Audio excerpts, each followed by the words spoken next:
All right, jack me off. Man, stop being weird. That's not how it goes. I'm gonna jack you in. Whatever, jack it. Stop. Who the hell are you? Who the hell are you? We're TTFT. Wrong. How can you know who you are if you don't know where you are? What the hell? Where are we? This isn't Zion. Welcome to the desert of the real. Look at the TV. Man, you couldn't have sprung for a flat screen? It's totally tubular. I know, right? Jesus Christ, I need my fucking glasses for this. Shut up. Look at yourselves. A perfect reality was built for you, and you two choose to live in the world of fiction. Yeah. The choice is yours.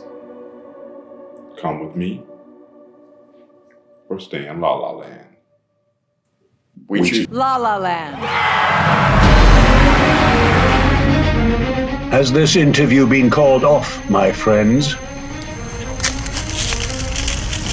Why do you believe in God so much? Because. Mr. Roy. I think that we could do something like that and actually make it lucrative for us. Shit, man, you been talking to me this whole time? You might as well come up and join me. Yeah, let's have Andreas on the show. Come out to the coast, have a couple of laughs in the studio. I promise I won't hurt you. Holy Mary, Mother of God!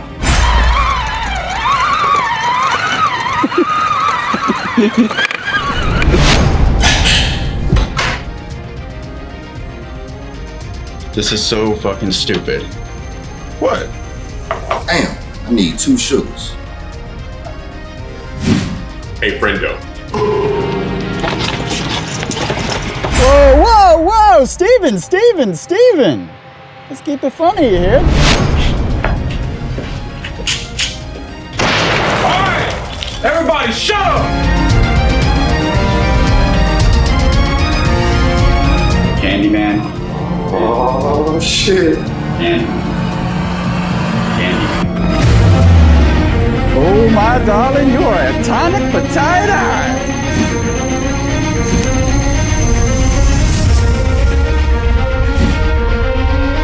Stay calm, nobody gets hurt. Cool shirts.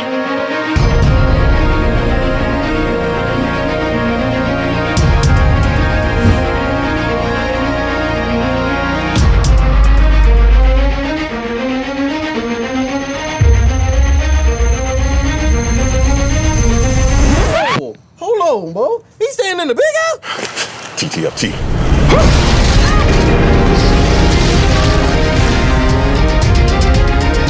You.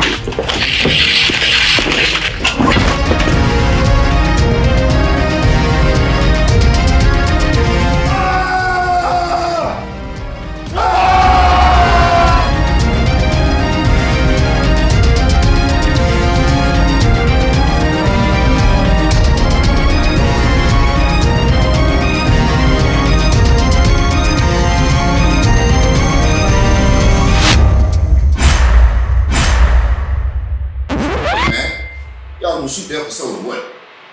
Cut 2.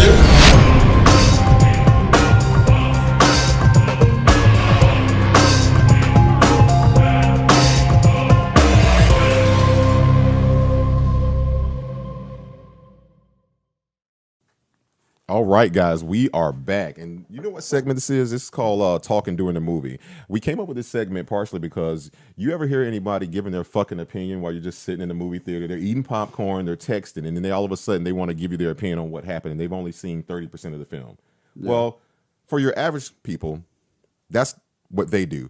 Our Talking During the Movie is where we give you our insane theories on what we really believed happened, and some of them may be obscure, like Joe Clark having sex with those kids that was still his baby. Mm-hmm. I'm never letting that go. So, Durden, take me away with your hear me out regarding The Matrix. I got a few. All right, well, can we go back and forth? Yeah. Me, you? Let me see what we got 17. Try to keep them under 2 minutes like a eulogy. Yeah. Okay. So we got 17 minutes. Go for it, brother. We gotta be out of this by 8. The fact that you're looking at that, maybe I should start. 850. All right. You want to go? No, numerology and religion. So the three main characters of the Matrix are like a representation of the Holy Trinity. Neo is Jesus, Morpheus is God. Tank actually calls him Father. Some interpretations also see him as John the Baptist, preparing the way for the Son of God. Trinity is the Holy Ghost. Neo almost always stands at the right side of Morpheus. If you go back and watch, if you go, Thank you, Zsa Zsa. if you go back and watch all the films, Neo is usually always standing to the right side of Morpheus, just like, the right side of God.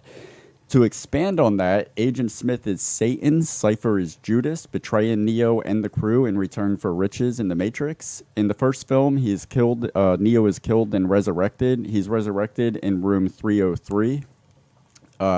Instead of 3 days, it's 3 minutes, like, Jesus. His Matrix name is Anderson. Ander comes from the Greek word man, and combined with son, you get Son of Man, another back to Jesus. 9 minutes into the first film, Neo's customers are drilling it home pretty heavy, calling him things like the Savior and even my personal Jesus Christ.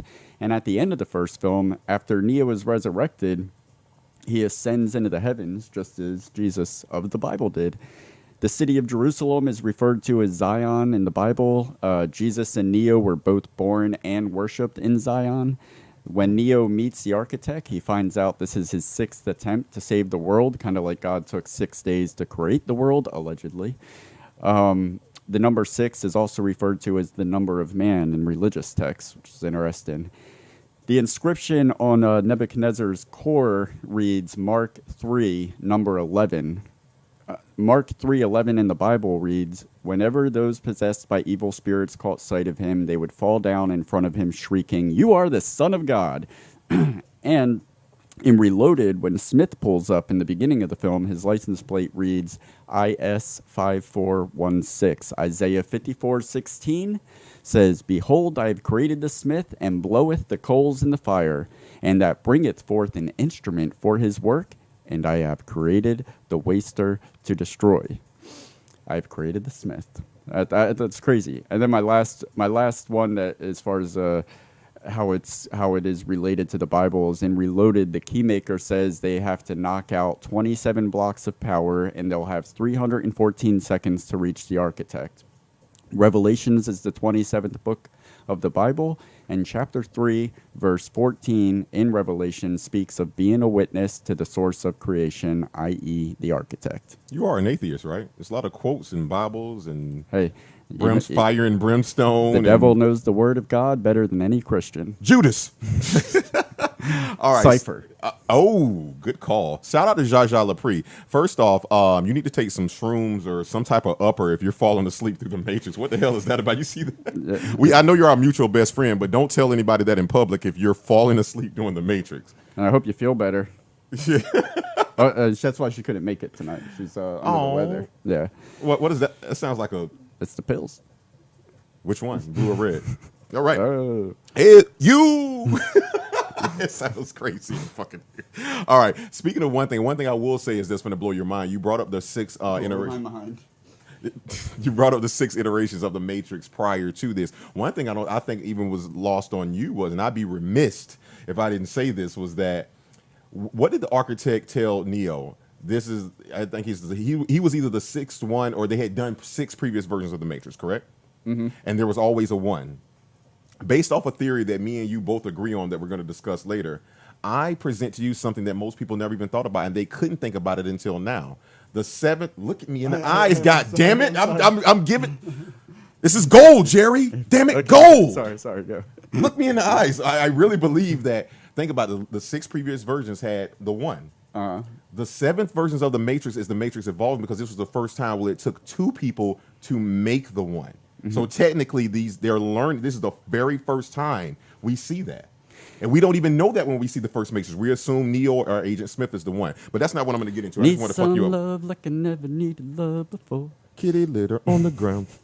All right, so hear me out, and this is not going to take long. We actually may shave some time off of this, and maybe could be able to read some comments. All right, hear me out. No matter how a society, whether it's human or machine, is programmed, there will always be a resistance / bug Humans call it resistance. Machines call it a bug, or should I say humans call it a bug in machines. What we do learn in the Matrix is that the Matrix is eerily similar to the society that we live in, and I'll expand upon that. Well, yeah. Yeah, machines were perceived as elite and even had their own kind. Now, some were to not accept their programming and ally with humans, or in our human society are the races, social classes, genders getting together. So the machines, like I say, some machines, they still, machines just like humans had classes. So what I would say is this is what I truly believe. The architect is Father Time. The Oracle is Mother Nature. Now, Neo, he speaks this. He says choice is the problem.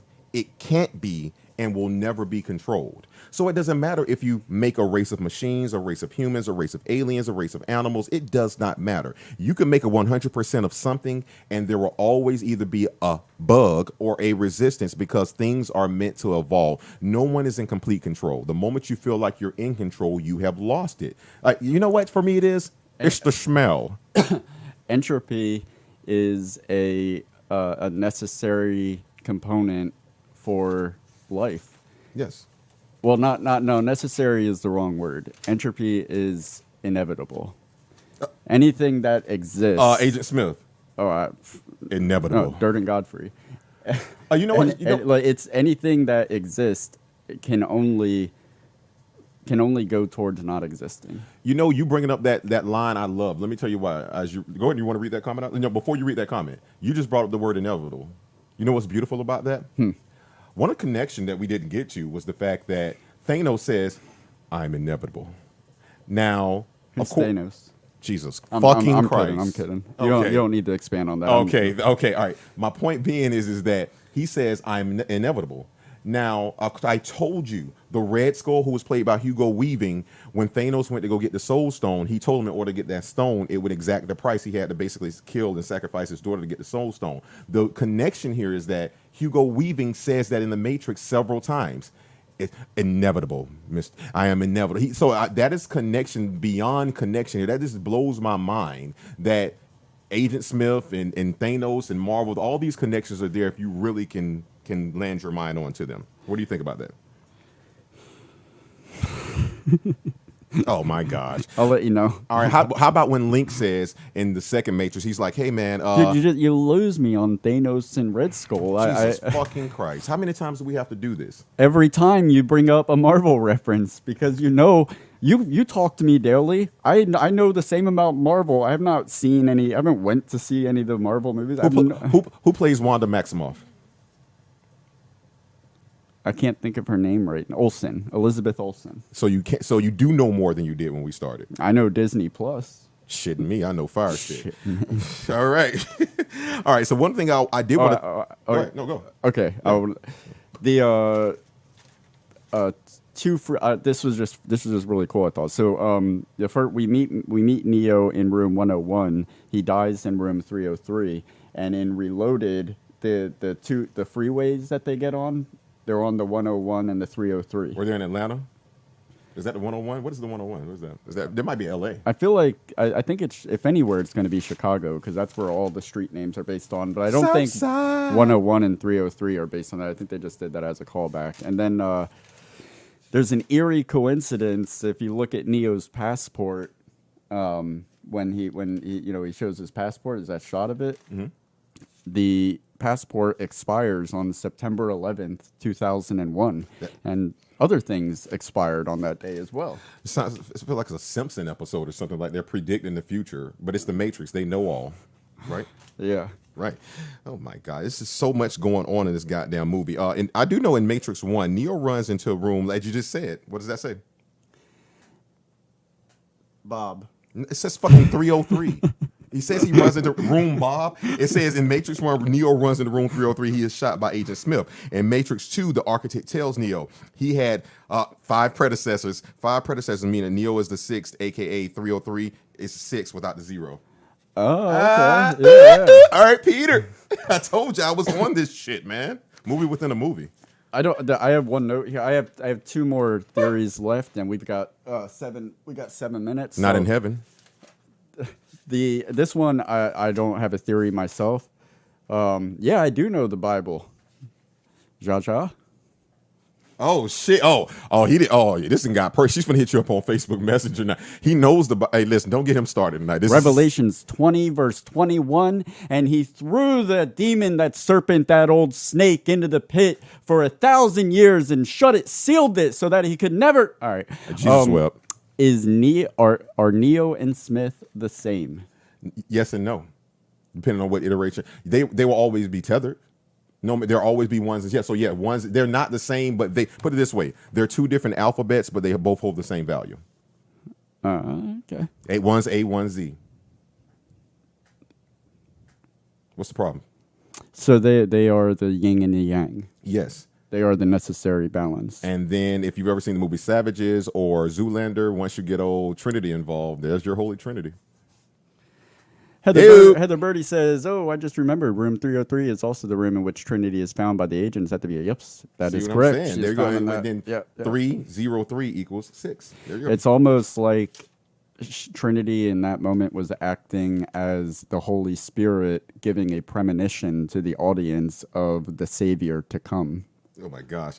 To come. That's what she said. said. The Savior to come. Now, one of the things I really Link says in I think the second Matrix, he's like, where's Neo? He's doing his Superman thing. When Neo lands on the rooftop, he literally does the most famous, used, recycled, overdone superhero landing in the world. Like Marvel had, and that was another connection. That superhero landing that he does is like, I don't understand. Is there one superhero coordinator in Hollywood? Because I want to be number 2. If one more person lands like they're in Charlie's Angels, or they're doing ballet or some shit like that, superheroes can. Why can't you just land? Have you ever flew? Yeah. Physically? No. Okay, so there's only one way you can land physically when you're flying through the air. That's the flip side of that coin. What is it? Show me. I know Kung Fu. Yeah. I have my last one is fucking nuts. So where does Thomas Anderson work? We're the same place Thomas Smalls works. You ain't got no job, Tommy. It's all fake, man. What's the name of his company? Was it Unitech? What was it? Meta Cortex. Human. Meta.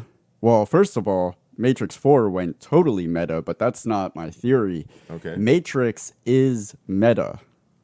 Zuckerberg tries to create a matrix for us all to live in, and what did they call it? Meta. Yeah, and he's suing for the because just like most ideas, he didn't get to it first. And do you know what like the big feature of Meta is? Let me guess. Tracking. It's facial recognition. It's tapping everybody into a virtual reality for them to exist in. You know what the fucked up part about it is? We're in the Matrix within the Matrix. I told people that the game Sims is now the most important game ever in human history because we're literally in that now. Yeah, we used to be in 1984. We have been promoted to the Matrix. To Sims. I mean, that's what it is. People go online. I'm not going to get started because I don't want the women hate groups coming. I'm just saying because women don't just do it. Because if you identify as a woman, maybe you're doing it too. But you go online, you put on makeup, you do your eyes, do all this, and then all of a sudden, wait a minute, that's not enough. I need a filter. You just filter. So I don't even know you anymore. I have 4,987 friends, and I don't know what 4,985 of them look like. What do they call it? DSI, digital self-image. This is what you think you look like, but no. But that's the thing is in Meta, that will be what you look like, and then everybody that's in Meta will just be laying in their little hubs in their couch on their couch, plugged into Meta, operating as their avatars. Collecting that ad revenue or, their energy is pretty much sustaining the metaverse. Oh, my gosh. It is the fucking Matrix. Like, when he said, we're not Facebook anymore, we're going to be Meta and we're going virtual reality, like, does he not even understand that he is just blatantly just the prophecy? He's making it come true. I like what you're saying, but there's a little...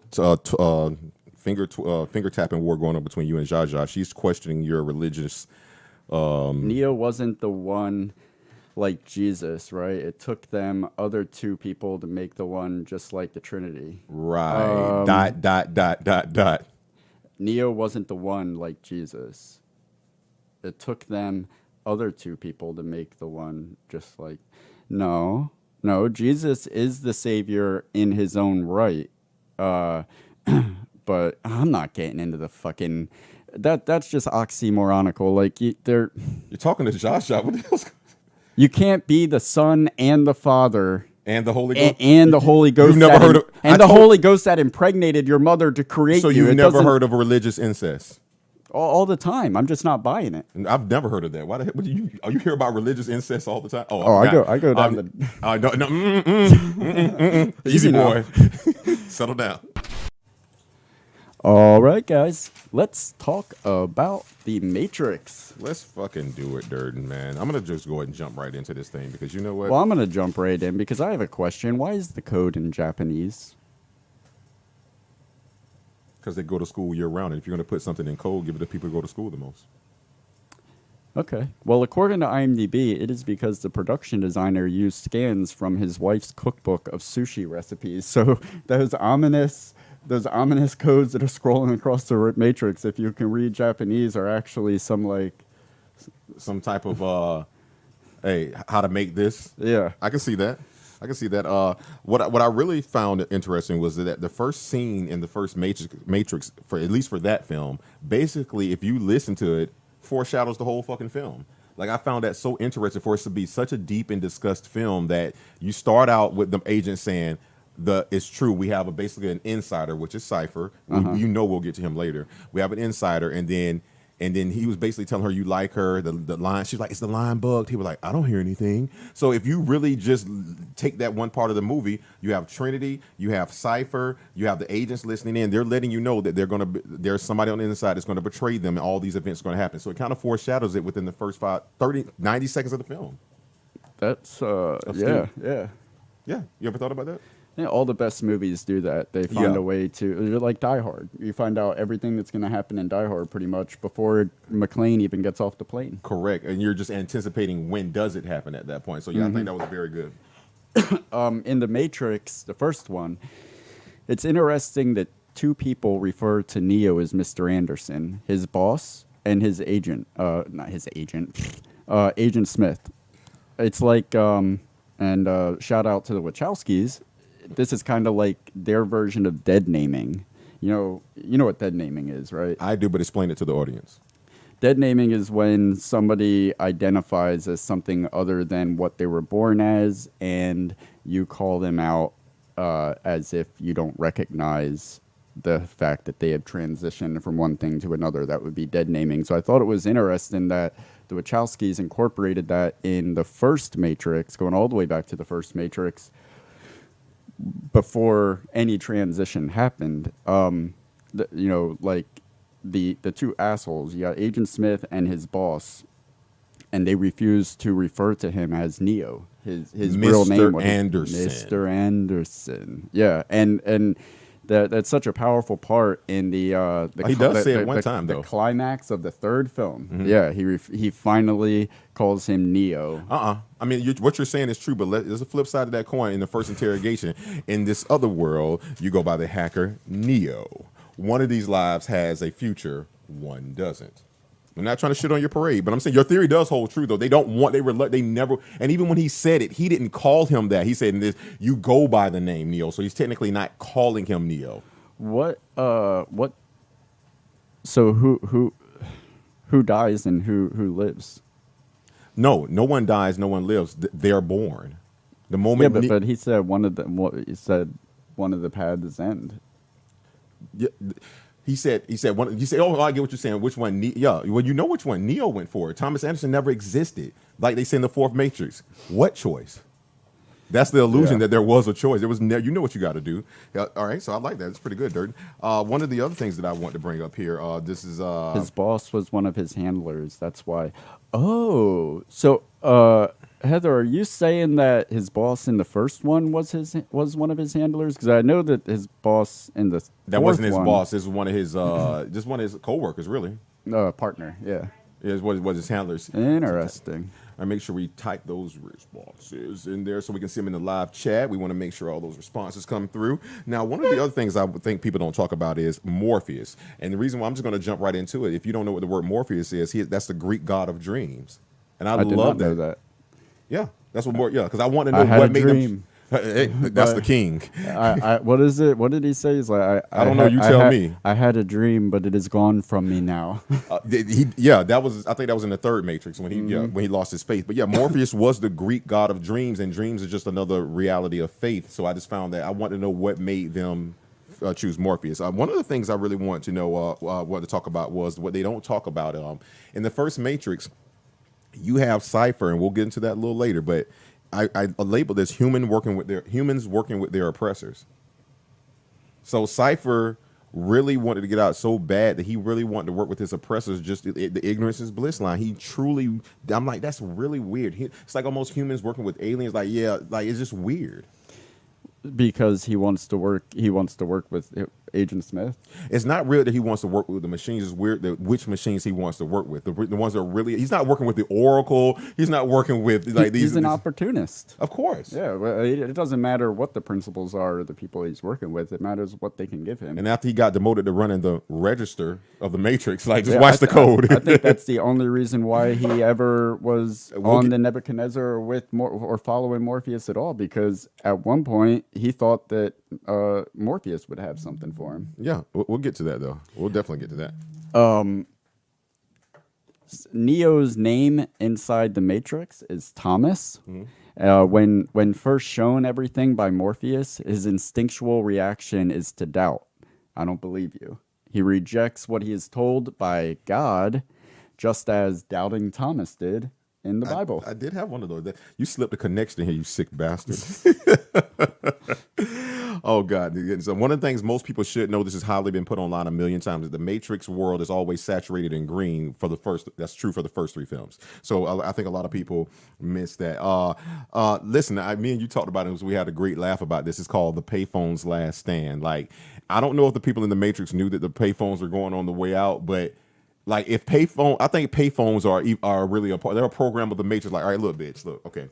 There's been word coming down the payphone tree that we're not going to be used anymore. Yeah. What's the best way we can go out? Oh, dude, I got it. Let's do a movie. Nobody's going to watch a fucking movie about payphones, right? But if the payphones are a crucial element of it, then we're going to be forever, so think about it. And then the person that made Payphone with Colin Farrell was like, oh, hold my phone. Like, they weren't ready for that shit. When did that come out? That was after 98, right? I don't know. Late 90s, that's what he had the sniper.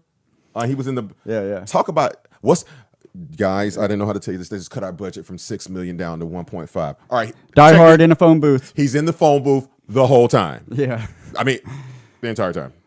On the rooftop. This part bothered me. And I didn't. What really bothered me about it was that it took me 20 years to catch it. Well, when Neo unloads 2 rounds at Agent Smith in the first Matrix, totally missing him every time. There's a building made up of windows right behind him that doesn't sustain a single dent, not a nick. And I tried to rationalize in my head. I'm like, okay, maybe it's because they're in Matrix, so they're just kind of distorting what's happening and damage isn't being done. But we literally are coming out of a scene where they wreaked havoc in a lobby and destroyed the walls and pillars and everything. So we get that, and then no damage to the windows. They dropped. They were, huh? Who actually showed you? Where were you at, and who told you? Who gave you a theory of what he thought happened, and then it came to be true once we saw it? I'm all right. I buried the lead. I told you what I thought happened. Why? Because I agree with you. There should have been bullet holes there, unless I said if they were moving so fast that they were able to move the objects out of the way. And spoiler alert, we get that in the fourth Matrix. Remember, he moves the missile. But in fairness, I think that's a cop out. I think what you're saying is true, and I think they got so much backlash from it. They were like, "Hey, we got to at least put in one scene where we show when they're in bullet time, they can move shit." Don't make up for it, mommy and daddy. We got how many minutes? We got 12 minutes until, so I want to move on to Reloaded. Okay, yeah, I was already moving. I thought I was just doing all. Okay, with Reloaded, one thing we both talked about that we didn't think we would see. I didn't see it on the first 5 times I watched it. Zion was ahead of the curve when it came to EOE and being cultural and just I'm like, there's a message within the message here. I'm looking like, God damn. Like, you literally see almost every color of the crayon box there. Well, it's the same thing if aliens were to come to Earth, then it would unite humanity because all we need is a common enemy. Nah, there'll still be a Cypher who'll be like, I want the aliens. Oh, yeah, there will always be the outliers out there, but humanity in a general sense, if we have a common enemy like machines or aliens or the Antichrist, then all we need is something to rally against to bring us together. We're going to rebuild. I've never seen black and white people so peaceful together. Yeah, after 9/11. Yep. Oh, but man, the other race got it for a little bit. That was crazy. D.L. Hewley said it best. He would like nothing united the United States like 9/11. He was like, now we know we didn't have our problems, black and white people, but y'all other motherfuckers got to get in line. We'll get back to our racist shit later, but this ain't finna happen. Everybody else get in line. Yeah. One of the things I really thought was smart, and you know what? They've done it more times over. Now they didn't do it in the they didn't do it in the third Matrix, but the first, second, and fourth Matrix all get off with pulling this off. It's a bold ass and successful move to start off the second and the fourth Matrices with a Trinity or a version of Trinity in the opening scene. Number one, it shows that they're showing that women can be just as badass and powerful. But number two, it's just, you don't understand, like when you make a sequel or a trilogy or the next movie, what you don't want to do, I mean, you want to keep some of the core elements, but you would never go back and recreate something just as badass. Now, the second film, it's not a recreation of the first film, but what it is still Trinity starting out in the opening sequence. And now that we've gotten to this fourth film, I see why. It's been in our face the whole time. We meet Trinity first, we meet Trinity again. When you look at it, it's always been about, never mind. Too much. It's the yin and the yang. It's the fact that Trinity and Neo are both needed, which brings me to my second point about revolutions. If you look at the Oracle's earrings, and I don't know about if she's wearing them the whole movie, probably is, but I noticed that 29 minutes in, around the 30-minute mark of Revolutions, her earrings are yin and yang. I didn't see that. It's very easy to miss because it's not the typical yin yang symbol. The whole earring is the same color. It's all shaded the same color. So it's like not only is it yin and yang, but it's like a perfect balance. They're all consumed. That's very astute. One of the other things I just wanted to note outside the film was apparently the sequel's bigger budget was passed down to the people of Zion in the wardrobe department. The clothes you would have thought like they got a stimulus package. Go back and look at the clothes they're wearing from the first Matrix and from the people from Zion. And, I mean, you don't see Zion in the first Matrix, but when they're not in the Matrix, like. They didn't have, you see these gloves with the fingers cut off? This came from the second Matrix and the third one. This could not come from the first one. They didn't have this. They look more like dirt in the first one. I've got the H&M upgrade. The H&M Zion. Yeah. Now, not you, but your clothing. Oh, I get it. I take no offense. Okay. Yes. I just have two quick notes about, because I want to get into Resurrections, because we got 8 minutes. Okay. The big robot suits they use, great for shots. In Revolutions, logistically terrible for combat. It leaves the whole body, face, and head totally exposed and vulnerable. Like, they look really cool, but why not put a little fucking shield? You're going into war with these things, and your whole front half is right out there in the open. Are you talking about the T-6000s? Yeah. Going Transformers. But think about it. See, here's the thing. That gives more credence to our theory from earlier that the Terminator and this has something in common. I'm not going to say why. We'll leave that there. But think about those machines. Those look like the original, like, first Terminator machines, or you almost even go back to RoboCop. Like, you see the designs in these machines, the first basic formats of them. One of the things I want to talk about the second movie was it is severely sexual. Apparently, everybody did Molly. There was no crystal meth or LCD, well, I don't know, acid, whatever. But there was Molly, there was ecstasy, there was Quaaludes, there was a lot of psychedelic shrooms. Go look at that rave scene in The Matrix 2. I mean, I don't think anyone blinks for 6 minutes. And I didn't like that. Like, that's what?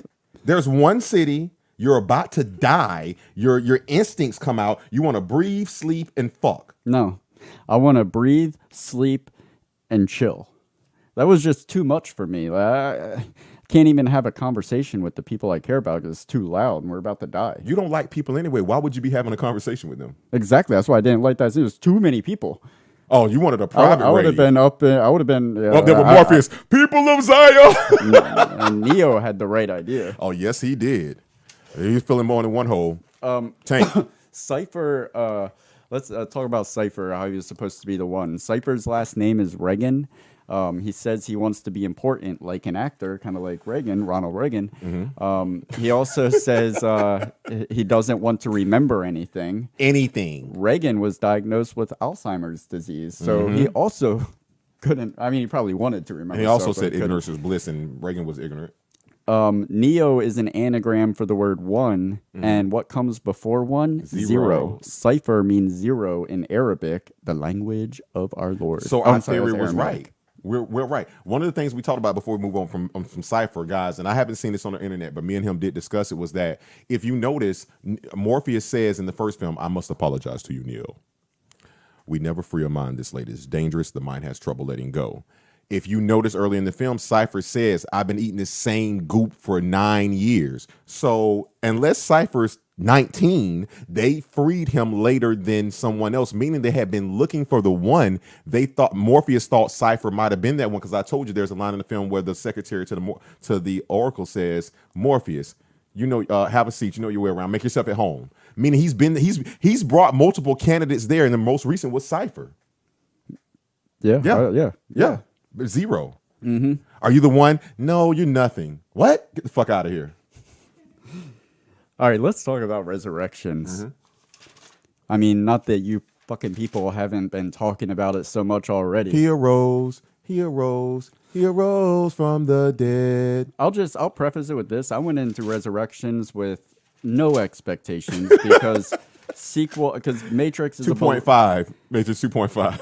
Sequels are already hard to do well, and then when you're trying to follow up such an iconic series, it's like, yeah. But I went into it like that, and I was pleasantly surprised, and I was also like, it's like, why can't you people just be satisfied? What do you mean, you people? The internet people. Okay, the talking heads of the internet. It's like one person was like, "Oh, it didn't even look like the Matrix," which you brought that up. Like, why? Like the first Matrix, they specifically went inside the Matrix. They made everything green, like green tinted, and a lot of people were like, "Oh, it didn't have that, green tint that the Matrix has." Well, you said why? I said that because they have a different architect, and if you're watching the fucking film, he says my predecessor was all about numbers, binary, which lets you know the Matrix is evolving, because he says at the end of the fourth film, I was there when you were at Machine City. What most people don't understand, two type of people were there. Certain machines, there were three type. Certain machines decided to start keep running the same program, the sheeple of the machine world. Then you had the next architect version of it, which was that played by Neil Patrick Harris, which we'll get to. He decided to do things differently, and then you had the other machines that decided to go side with the human race, which that Bug said that in the film. You changed everything, Neo. You changed what the term "our side" meant. Well, we are fucking killing it. And what did you say about his handler in this one? I originally said Jude. I got into his handler, and I will admit this off screen, off the record. I told you that initially I thought it was a mistake in the film, because Jude, and we found out he was not just a program, he was a handler. I mean, he was particularly close to Neo. But I'll tell you something about that. Okay, so he was particularly close to Neo, and I told you I didn't like that he tried to introduce Neo to Trinity, to Tiffany, because of the fact that they said if they touch, then the Matrix could be exploded. But that's the Matrix. They were inside of the Matrix. So I saw several times through that they did touch. So you were correct. You wanted to keep them close. But one thing I'll tell you more, when Chad, Tony, when Chad comes in, he says, "Hey, babe, we gotta go." I notice he looks back at you like, "Hey, bitch, what the fuck are you doing?" And that's when I realized the handler was specifically programmed by Neil Patrick Harris. So he's gonna be a little bit more eccentric. He's gonna be programmed differently. He was Barney. Right. Chad's only position was, "Hey, this is my wife." You know what I'm saying? But the handler is more so like, I'm gonna be there. He's like a little version of me when I can't be there. Yeah. So you were right. Yeah. I think the whole movie was perfectly sound in its logic. I don't think his handler was necessary. I think. Oh no, I take that back. We figured out that he was necessary because Neil Patrick Harris was all about was all about getting better numbers than the last month. And what they said, this has been going on for like 60 years. The weird part was he said my predecessor was all about numbers, but so is he, just in a different way. Yeah. Well, yeah, he's It's all all about binary. profit. Yeah. It's all about binary. And it's just crazy. Like people are like, oh, like, it doesn't make any sense. Like, why would they try to get them to touch? It's like he is pushing the envelope. He's like a young up and coming executive. He's taking risks. He's pushing the envelope. He's like it's like Wall Street. It's like there's risk and there was reward, because again, in the real world, welcome to the desert of the dead or the desert of real. If their pods are so far away, but in the Matrix they can actually touch, because guess what? They're not really touching. If they were ever touching, that's when I realized you were right. He said, if I noticed when I got you guys too close together, when they showed that flashback, and I'll get to those later, they actually touched in real life. And that's what exploded. But in the Matrix, they can have sex, they can do anything. Like, think about it. He kept them, because it speaks to what you were saying. They saw each other every day. They had to keep Neo close enough for him to be in her life, but think it was wrong. She's married, she has kids, it had to be some other reason. But they saw each other almost every day. Yeah, because like if you're under the impression that what happens in the Matrix doesn't affect or doesn't produce energy in the reality in the machine world, you're under the wrong impression. The whole reason, there wouldn't be a reason to create a Matrix. They would just have all the embryos just laying in this machine world, just sucking the energy out of them. But it doesn't generate energy. They have to create that human emotion, and they even said it in the fourth one. He said, go ahead and pull up those little posties. What the fuck did he say? It was like, I feel like you right now. What the fuck does that mean? In that bullet time scene where they which, by the way, that was one of my favorite parts of the movie, when they reinvented the bullet time scene. Well, they inverted it. They didn't reinvent it. They inverted it, but I thought that was dope. They turned it on its head. Yes. When Neil Patrick Harris is able to move throughout bullet time, and he even says to Neo, he's like, fear and desire is like the most stimulating things that creates the most energy from in the machine world. He definitely said that. So I think that was so like they're doing this for 60 years, and we know that Neil Patrick Harris is all about trying to be the star of the Matrix as far as how much energy he is producing. So they probably started like, let's get him in the same city. Let's get him where he can see her but won't approach her, and then that probably satified him. Over for 60 years, you find out you get it down. He's like, to what? Let's just get him to touch hands. Correct. God, we could. Oh, correct. And you know what? It would have worked. The only reason it did not work is because Neo made that moto. To where, remember, and again, if you don't know what a model is, and I assume they were trying to do something from the translation of the word model, like program, just like they had the humans going to the Matrix, they had like training programs for the humans. And that's why if you say this movie sucks, just I don't know, make a movie or read a little bit. They actually, just because you think the humans don't have programs to learn from, so do the machines. They're just called motos. You have to understand that they're introducing new facts into this. So while the first Matrix, we were all like, oh my goodness, I've seen so much action I've never seen. There's actually a story there. Yeah. The Matrix combines people who loves books and people who love film, and they're trying to put it together. So people who love books, they probably think this is one of the best movies of all time, and people who love action and stuff they've never seen before think this is the worst movie of all time. But when they saw the first Matrix, even though it probably didn't deserve as high praise as it did, for certain things, it's something. What were the elements? Something I never seen before, something I didn't expect, and it was a good plot line. There were born in the U.S. There's guns, there's bullets, there's blood, there's sex, there's a revolt. Like, everybody can get behind it. You know what I'm saying? But you expect that same feeling again, you're wrong. Yeah. No. That was think about the first time you drunk Patron. Did it taste the same way the second time you thought it would? No, it just you still do it, but it's not like the first time. It's flip side of the coin. That was the one expectation that I had going into it, was because I knew that when the first Matrix came out, it was revolutionary. It's like, they gave us something we've never seen before, and so that was the one expectation I had, was, all right, what are they going to do this time? And they didn't like recreate the wheel or anything, but I think what they did, I was highly impressed by those bullet time scenes. The one issue that I had with the movie was the effect that That the echo effect, the ghosting effect. They changed it to ghosting. Yeah, that it was just overly used. Slight plug for Premiere Pro. You can pay us. We'll do it. That was a plug for iMovie. Jesus Christ. Yeah. Windows Media. How are we looking on time, brother?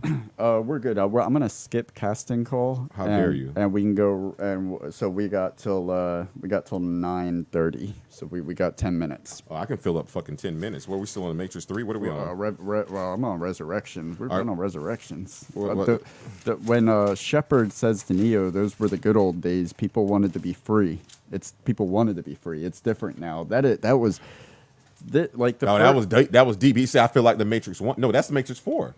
You say that's Matrix 4, brother? Yeah, that's what I meant. Oh, you saying? I'm sorry, Resurrection. I heard Revolution. I'm sorry. Yeah. That line right there. So if the first 3 films are a metaphor for religion, the 4th film is a metaphor for reality itself. It totally turned everything on its head that we knew about Matrix. I feel like if you're going to do a movie 17 years later almost, and again, to people, guys, if you've never made a film or if you don't know what it's like to make film, and there's no way to recapture that same nostalgia feeling from the first Matrix. You have to do something completely different. You cannot expect to just say, "Oh, I'm going to see the Matrix 4. They've had 17 years. They better blow my fucking mind again." No, what they will do is add to the story and make you go back and rewatch the first, the second, and the third Matrix, and that's how your mind is blown, because they said we have a story now that we're confident enough that if you fact checked it or go deep into the theories, it all makes sense. Like, if you're on the side of what we say, that Trinity was really a part of either whether you believe the Oracle, the Architect, or Agent Smith, go back and look at the first Matrix. I originally thought, oh, they're just starting this Matrix with a female because they're trying to get the women behind it. They want to show women can be heroes too. That was me being naive. Now I see that Trinity was always a part of this. She was the one that had to fall in love with Neo. It's like they were an Adam and Eve, if you will. You see what I'm saying? Yeah. And they needed Satan, who was Agent Smith. Adam, Eve, and Satan is the Holy Trinity, or a reality, the holy reality. Like, don't get me started now. We can go down that. Yeah, we can do it. I've seen so much online where people, between Keanu Reeves and the producers, saying that there isn't going to be a 5th film. This is the first time that I'm like, I really wish they would expand on what the world that they recreated with the Matrix 4. Well, you know what I wanted to see? I want to see those machines fight machines. I want to see Neo and Smith. Neo and Trinity have a child. Oh, or have twins. We did talk about it. Then the twins carry on that yin yang, where one of them is like the Antichrist and one of them is the savior. And the film should be billed as who's going to win, but at the end of the film, it's like, no, you don't get it. There's always going, in order for there to be without balance, there's chaos. So it always has to be maybe you're not as good if there's not evil. Maybe you're not as bad if something good happened to you. Yeah. So it's kind of like there's no winner. Yeah. The sheep will win. They're the ones like, hey, the Coliseum, go, Spaniard, USA. They don't all sound the same. Come on, Hulk Hogan, like whatever. They all get behind it. Yeah. That I was like, oh, You're not entertained. I feel like you're right here because I looked at this note today and I was like, what the fuck does that mean? Because we were watching Resurrections in the theater. And the theater, the theater is dark, except for when we were watching it. They saw us trying to take notes, and they cut the lights on. What are those guys doing? About 10 minutes. The black guy has nothing in his hand.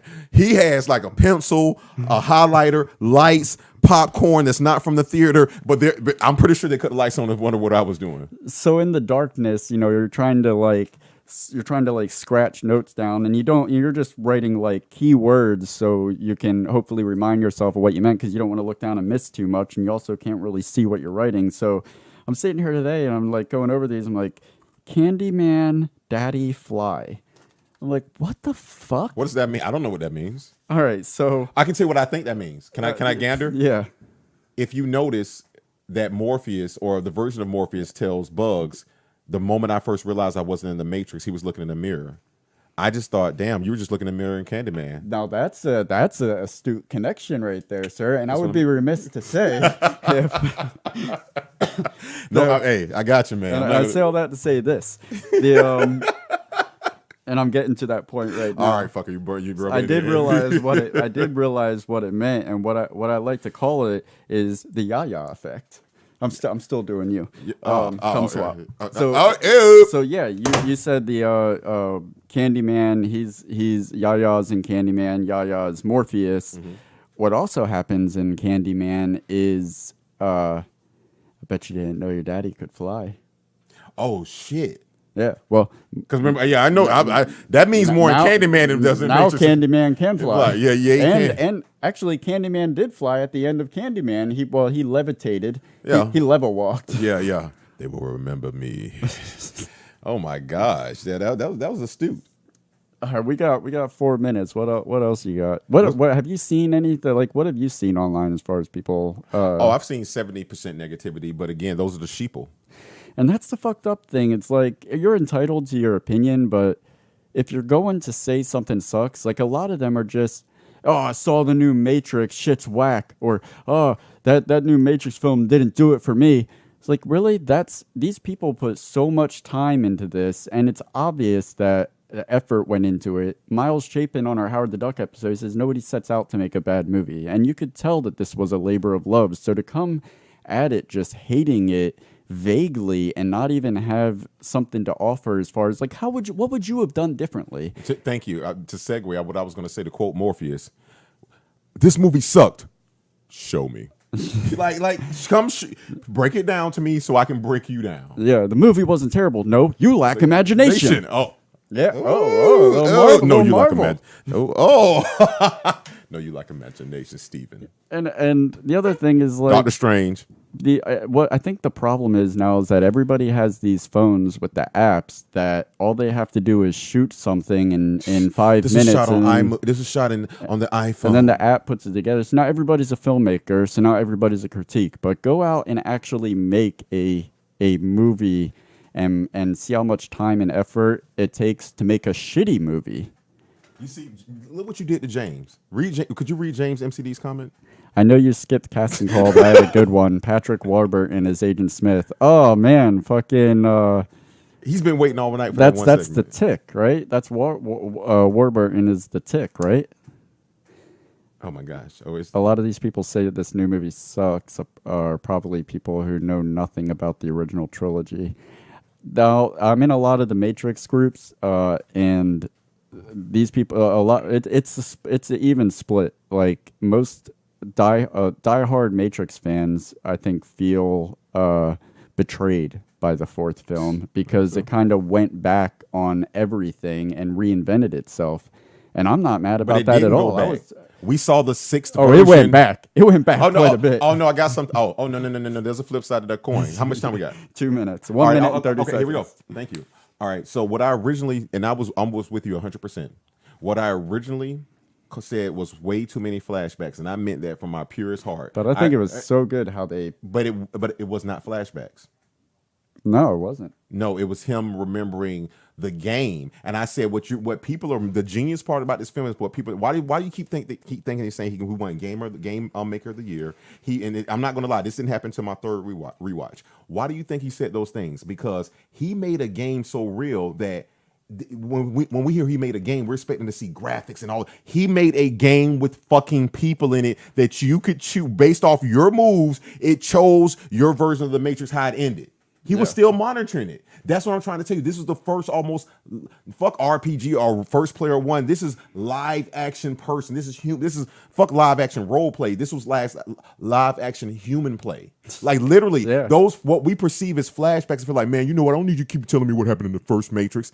They're not. They're telling you he's watching playbacks of the game he created, and that's why when he gets out the Matrix, he said, what you're trying to tell me is what's fucked up is they made a version of my life. And they put me back in the Matrix and made it a video game. So they go back and double down on it. Yeah. You're welcome, IMDb. A Matrix within the Matrix, as Heather Birdie. Oh, that is our time. All right, guys, that's going to bring us to one of our favorite segments, 7 Minutes in Heaven. We're going to discuss our favorite scenes. And I'm going to start right off with the first scene from the very first Matrix. It's not often that you get to see a female badass from the beginning, kick ass like that. And that scene is not just a top 10 female scene. It's one of the top 10 action scenes of all time. Yeah, I slept on Trinity for a decade too long. I only recently realized the hotness of that woman. Well, you're trying to get away from the Holy Ghost, so we know why. My favorite scene in The Matrix is about an hour 41 minutes in. We have the guns blazing scene where they come in with the metal detector, and there's that moment like, haha, do you have anything that's going to set off the metal detector? Fuck yeah, we do. Here it is. But then you get the insane shootout in the lobby that is just nuts, and it is so nuts it took 10 days to film. And the punchline at the end of that scene is when that was, according to reports, not planned, but they left it in there because they thought it capped off the scene pretty nicely. One of my other favorite scenes is when Cypher's trying to negotiate his way to have his body reinserted into the Matrix. And you know that the agents are trying to get the source codes to Zion and Cypher. They want clear. I don't have them. I know I can get you a guy who does. They don't even trust Cypher with it. But it just shows you how far a person willing is to really go back and accept the reality that they know is fake rather than live in a different world. And of course, he says to him, I don't want to remember nothing. Nothing. The helicopter crash in the first Matrix where Neo saves Trinity and just that whole sequence is so powerful. Watching him, like, it's always been Trinity from the very first one. It's always been her that has pushed him to the point of like beyond the limits that he thought he had. That was one of those first times where you really see it happen, and he goes superhuman for the sake of making sure that her well-being is kept. And that scene took 6 months of planning and preparation to pull off. damn. Yeah. Wow. That is Jesus. All right. Damn. I've got one more from The Matrix, the first one, when Neo stops the bullets and kills Smith from the inside out. That was fucking badass. And what was so cool about the scene was not only the fact that he takes on Agent Smith, he gives him the Bruce Lee, the Khmer. It's always been them running from the agents, and the agents pretty much calling the shots and being on the offensive. So it was really cool for the first time to see somebody from the rebellion actually be like, no, you come to me, I'm gonna kick your ass over here. And then he kicks his ass, and then that right after that, the other agents that are remaining run. And what did Morpheus say, or somebody said at the beginning of the movie, it's like our only line of defense when you see agents, you just run. Not this time. They're doing the running for the first time in like history. Remember, Trinity says that. No, says run, Trinity. Get up, run. So yeah, they definitely do that there. I only have one more from the first Matrix. Again, there are plenty of scenes that are just awesome. These are just our personal favorites. It's in the when Neo goes to meet the Oracle for the first time, and she was like, the secretary tells us first, she opens the door when he reaches for it, as she knew it was going to be fate. She was like, wait in here with the other potentials, and you see little Wanda Maximoff over there, Scarlet. It's not really Scarlet Witch, you know what I'm saying, girl. And then that little guy and the little guy with the spoon. And I was just like, it's so neat because it goes back to what they say. We usually don't unplug these people this late. So those are the age he was supposed to be unplugged, and they looking like, dang, talk about a late bloomer. They were looking at Neo like, try to think of it as not there is no switch. Yeah, it's just like another biblical reference. It goes right back to the biblical parables that are in the Matrix. The Bible always says you have to have the faith of a child in order to come through the gates of God. Something like I'm butchering faith of a mustard seed. Faith of a mustard seed. But come to God with like a child, like willing to accept anything. We must be in the Matrix. The day you're talking to me about God in the Bible, we must be in the Matrix. You can't talk about the Matrix without getting religious. It's sacrilegious. I love the as much hate as this scene gets from special effects artists in Matrix Reloaded. That scene when Neo fights the slew of Smiths. I understand that the effects are a little janky in that scene, but I just think that it's fun, it's imaginative. The fact that Neo is practically a rubber man flying around the scene with no bones, it doesn't take away from it for me. I think it's just a fun scene where it opens up with Smith saying you. Yes, me. When you said rubber man, we were talking about on the phone, I thought you hated the scene. I was like, me too. Me too. No, I loved it, but I mean, it's fun. I see the effects for what they are, but this one particular scene took 27 days to shoot, and in that fight, there are four moments that are completely animated sequences. No live action, no plates, everything is just. It might as well be an animated film for a good portion of that. And that's pretty impressive Oh, it for the looks time that animated. I mean, 2003 though, there was the first time that they were really trying to create realistic looking humans, and I think they did an alright job. Who, the machines or the people that made the Matrix? Both.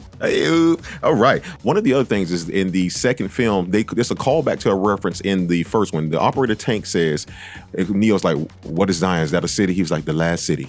If the war ended tomorrow, Zion is where the party will be. And for some reason that stuck with me, because when we did the rewatch and I saw the second party, what I wanted to ask myself, was that Zion or Woodstock? There's the music, the moves, the dilated pupils, the feet in the mud. They're partying like it's 1999. Well, I mean, which it is technically in the film. So I was just like, go back and look at their eyes and they're damn near fucking on the floor. Oh yeah, it's a rave. It's a rave mod. Yeah, it is. Jesus Christ. Yeah, that was one. I see what they did with the other pills. They got more than 2 colored pills out there. Yeah, you take the red, take the purple. Once you get down there, you take the purple. Ew. Hey, you'll all be friends. Go in the Barney bag. The scene in Reloaded that was like the most mind-blowing to me, and something that I could just watch over and over again, is the freeway sequence. It is. Oh yeah, badass. The choreography, stunts, everything. Like it's so well put together. Didn't you say you liked that better than the highway scene in Tenet? Didn't we talk about that? It makes Tenet's scene look like Child's Play, which came out 2 decades later, all the way to the climax of it when Neo swoops in just in time, and then you get Link screaming yes, yes, and like yes! I was screaming that too, like fuck yeah, like I'm right there in the audience with him. That scene took almost 3 months to shoot. Like that's more the production time than most films. Three months on a single. Well, that's longer scene. than 35 days to get that screenplay for The Matrix written and Terminator.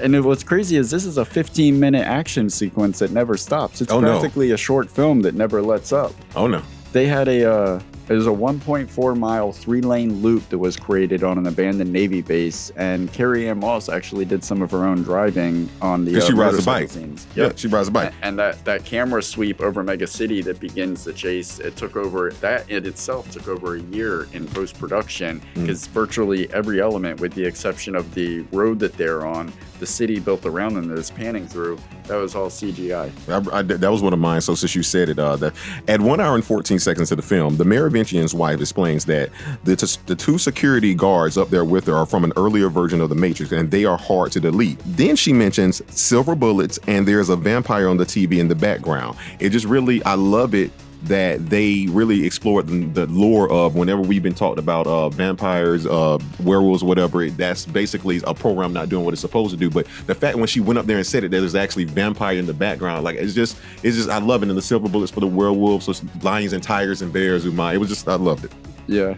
Revolutions, I think I have 2 scenes from Revolutions. The first one is when Trinity and Neo, that moment when they fly up above the clouds in the real world. So they actually are seeing the real sun for the first time. Yeah, it's so beautiful. And it came so unexpectedly in this like dark, dreary action, post-apocalyptic like suspense film. Oh, wait a minute. I knew that was going to happen. That had nothing to do with the machines. That had to do from carbon monoxide. They've been telling us about global warming for years. Yeah. It was just like, you forget that like this world still existed somewhere above, like we know that there was us that scorched the devastation. skies. Yeah, definitely. And then my other scene from Revolutions was the fight between Neo and Smith at the end. It was amazing. I remember when I first saw it, I was like, oh my God, like how insane it is to do something like this in the rain, like how meticulous that had to be for the special effects and to even like construct that. And the crazy thing is I didn't realize this till doing the research on this episode, but many of the raindrops were actually single lines of Matrix code adding to like imply that the Matrix was breaking down. I did not know that. Why, Mr. Anderson? Why? One of the things I really loved is, and it really, I'm not doing any spoiler alerts, but this is definitely from the second Matrix. I love it, and you'll get a little joy out of this because we've seen all of them now. There's somebody by the Merovingian that says, mark my words. I have survived your predecessors, and I will survive you. I just really loved it because, again, it goes back to what the architect said. There's been 6 previous versions of the Matrix, and pretty much the Merovingian's been there for, it almost like he can't be deleted almost. Like, you can Control-Alt-Delete me, I'm still going to be on that motherboard somewhere in that RAM. Yeah. You got to love them. Going into Resurrections, I think I have 2 scenes that really stood out to me that from Resurrections, and they both are Neil Patrick Harris scenes. The first one is when they took they took the bullet time that they were made famous for, and they pretty much turned it on its head. And I know, kind of ironic. Neil Patrick Harris, or what is he, like a program? Oh no, he's the new architect. You hear what he said? Okay, so he's created this, and he's created a way to where he can move in real time while reality or Matrix reality is happening in bullet time. Correct. Which gives him a huge advantage over Neo. Right. Which, I mean, the scene is... Because you heard what he said. He said, my predecessor was so concerned about everything running the way it's supposed. He didn't get into the... Yeah. But that scene was as mind-blowing to watch and just cool because of the effects, but it was also just hilarious because Neil Patrick Harris is just toying with Keanu Reeves with Neo. And if only you could move faster. And Neo's face as he's just like trying so hard to, and then the badassness of watching the bullet go through, and he's just like casually walking in front of it because he knows he has all the time in the world, and he puts the apple up in front of it. That was just a really. You know what's fun crazy scene. about that is that since you brought that scene up, and I know I'm not going to harp on it, but it's so crazy that because it segues into my next statement that Smith was still he wasn't affected by it.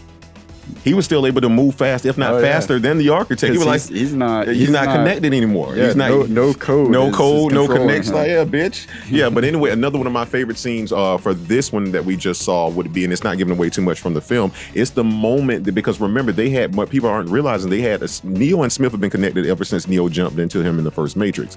So they are tethered. We're tethered. But when he got loose, no one was really thinking about Smith, but you heard what he said later. I got to get to the doctor because he will never have his leash on my neck again, because he didn't know what was going on until when he saw the gun hit the ground in that opening, one of those opening scenes. He picked it up. See, he came to then there. He was like, yes. He was like, literally triggered him. There you go, literally. Yeah. And the crazy part about it was once he got triggered, essentially he was still going to get ready to. No spoilers here. Mr. Anderson. That was one of those moments where I appreciated the flashback that they stuck in there. Which one? Which flashback? Connecting Agent. No, I'm saying which one. There you go, man. All right, so my other favorite scene from Resurrections is the extraction scene with Trinity. I mean, all the elements of that were of Trinity remembering who she is, giving that badass line to the dude about "get your hand off me." Those were all very great moments. But once again, Neil Patrick Harris steals the show in that scene, because at the end of everything, because he kind of set up the stakes for this. If Trinity believes, blah blah blah. If Trinity doesn't, blah blah blah. So it blows up in his face, and he immediately comes out, "Ay ay ay." What a mess. I own that mistake. And then he comes out with a pet and the cat, like Dr. Evil. Like, this isn't over. Like, exactly. What was it, the 80s cartoon now? I'll get you next time, Gadget. Oh my God. This shit was amazing what I saw. When the first scene, like, you have Neo and Trinity on a bike and they're trying to escape or whatnot, and they're riding through the city and the machines can't keep up with, or the swarm as they call them, can't keep up with them. So all of a sudden you see this guy in bed with this girl, and he just wakes up like he just took 7 ecstasy pills and immediately runs and jumps out the window, and like human beings are just boom, boom, boom, being used just like they are in the world we live in today. And I wonder how they explain something like that on the news the next day, or if they just wipe everybody's minds like it never even happened. Oh, they wipe their minds. They got to. Men in Blackness. They got to. All right, those were our favorite scenes in all 4 Matrix films. Let's get on to "You Are Gonna Need a Bigger Boat," aka our favorite lines. And shout out to that cat. In Revolutions, right? Yeah, the third one, yes. All right, guys, that brings us to our favorite lines. Let's go ahead and start out with one of my favorite lines from Agent Smith. It's the smell. Like, oh yeah, the humans. You guys just have a. It's the smell. I feel saturated by it. Yeah. That is the only time he breaks character, and it's like, wow, it's the smell. Why don't you just turn that off in yourself then? in the first Matrix, that of course the entire red pill, blue pill monologue from Lawrence Fishburne, Morpheus, it's an iconic monologue. I mean, I'm sure it's been done many, many times for auditions and things like that. Mm-hmm. But what I can guarantee most actors that have used this monologue for their audition, what they did not nail that Lawrence Fishburne nailed was that smile when Neo takes the red pill. That, if anything, and then of course, welcome to the desert of the real.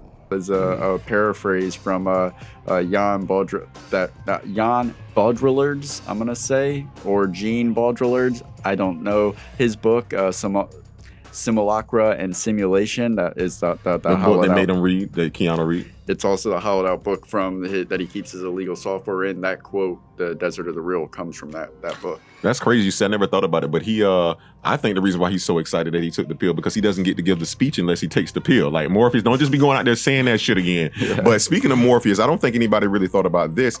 There's in the first Matrix, the Oracle, he takes Neo to see. Now I'm not saying that Morpheus hasn't been on his own to see the Oracle. We know this, but this is what I took from this. There's a line where the secretary, not the Oracle, the goddamn secretary, the Oracle's secretary says, "Make yourself at home, Morpheus." AKA Cypher was here. I think like 6 months ago he had just took Cypher up there. He just bringing whoever he can. Like, so my point is he goes all the time there. So that's when I really love that line. Neo, why do my eyes hurt? You've never used them before. That's essentially a writer sucking his own dick. Whoa. And climaxing successfully. All right. Also, before we leave the first Matrix, here we go. What is real? I'm real. Yeah. Are you? Because if it's real, you see, and when he goes on to explain that to me, I had been on this earth, so I think forever, and it's like when he says that your brain responding to neurosensors, like if that's what we consider real, shit, we're more like machines than we thought. Yeah. Jesus, it's not Mother Nature, it's the motherboard. I'm in Reloaded. God damn it, Morpheus! Not everyone believes what you believe. My beliefs do not require them to. Well, since you're staying with the council and old boy who got light skinned for shawty who got offended, Commander locked out of Jada Pinkett's house. If it was up to me, I would take every man, woman, and ship and put a gun in their hand. But let's be thankful it is not up to you. Damn, he was just came forward with the council. We got incoming. It's a whole goddamn Glock. It's one of ours. Oh, let me see it. Like, God damn, who is this cat? I like how Morpheus speaks as though he's like a prophet from the Old Testament. Mm-hmm. I have dreamed the dream.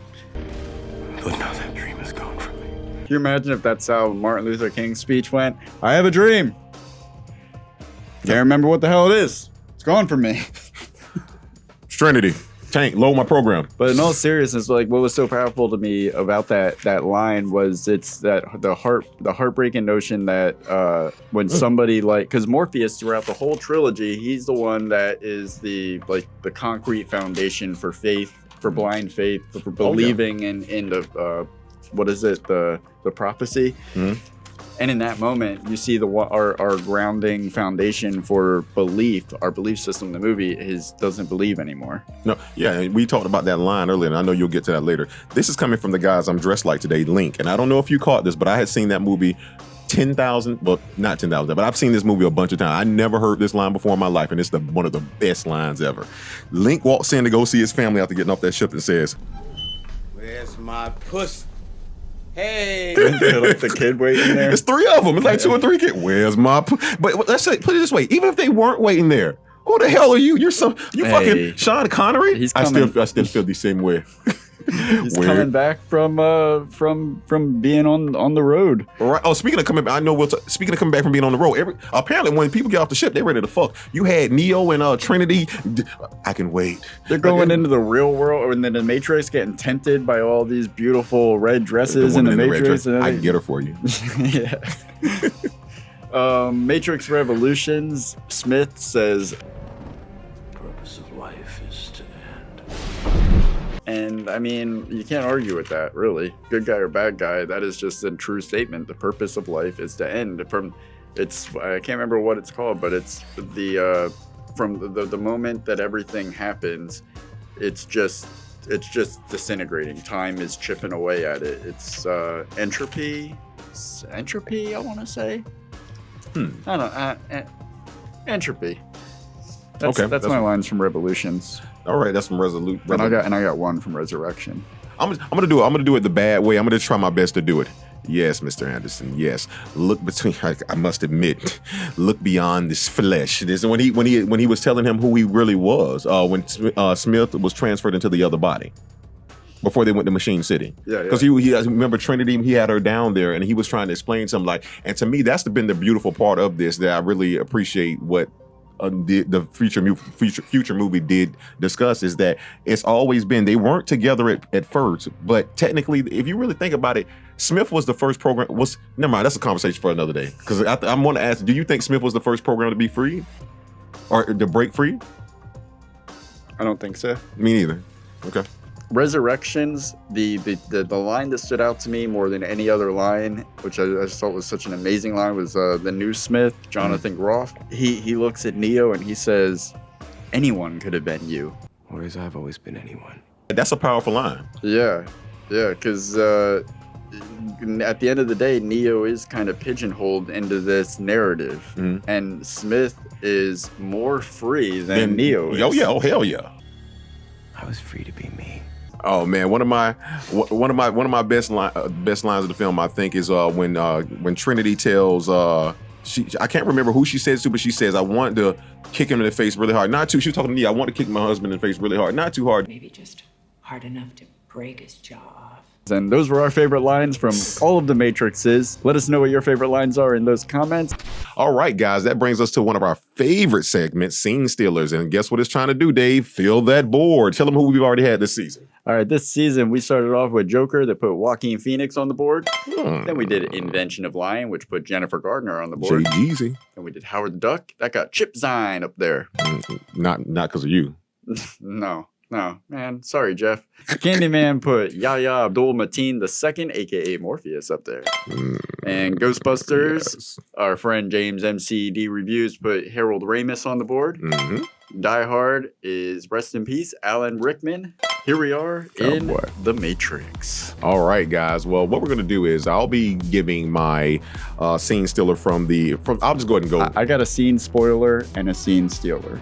Let me hear the spoiler thing you speak of. The spoiler is Keanu Reeves, because he is so bad, but he is so good. When I go back at, he has improved over the years, but back in 1999 when he did The Matrix, just watch him like, oh my God, how did he ever become a beloved thing in Hollywood, in the acting community?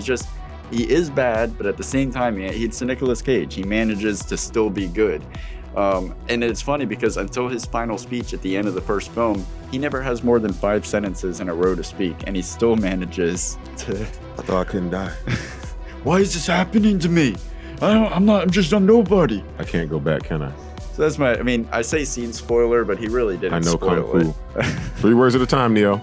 He was perfect. He was perfect for that role, I think. Anybody can be you. Smith still fucking with them. All right, yeah, I'll give. Okay, so for me, I want to say this. For me, the first, pretty much out of the first, I'll say the first 2, or especially the first one, I got to go with Lawrence Fishburne, because first off, they writ that part for Will Smith, and of course he turned it down. But they wrote the part for Neo for Will Smith. I'm sorry. Thank you. I'm sorry. You're 100%. And Val Kilmer was going to be his Morpheus. Thank God that did not happen. So no.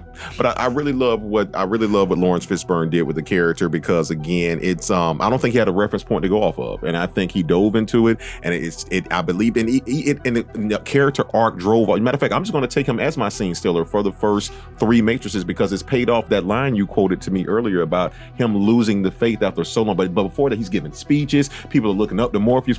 I want Morpheus back too. But this is local, Neo. You know what I'm saying? Like, it's so much, like, everybody looked at him for that father figure. He was in the newspapers. Like, yes, Neo. So yeah, Lawrence Fishburne killed it. Like, for the trilogy, I got to give it to old Lawrence. My scene stealer wasn't in Resurrections, unfortunately, because of scheduling conflicts. I was very happy with what Jonathan Groff did. Hugo Weaving.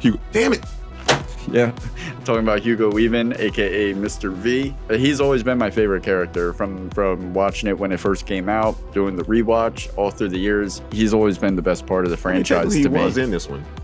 Yeah, I mean, everybody. I saw him about 7 minutes on screen. Shit, and those were some of the best 7 minutes of the movie too. I mean, he does it so well, especially when he goes totally unhinged in Revolutions, and he's like kind of free to play around with the character a little bit.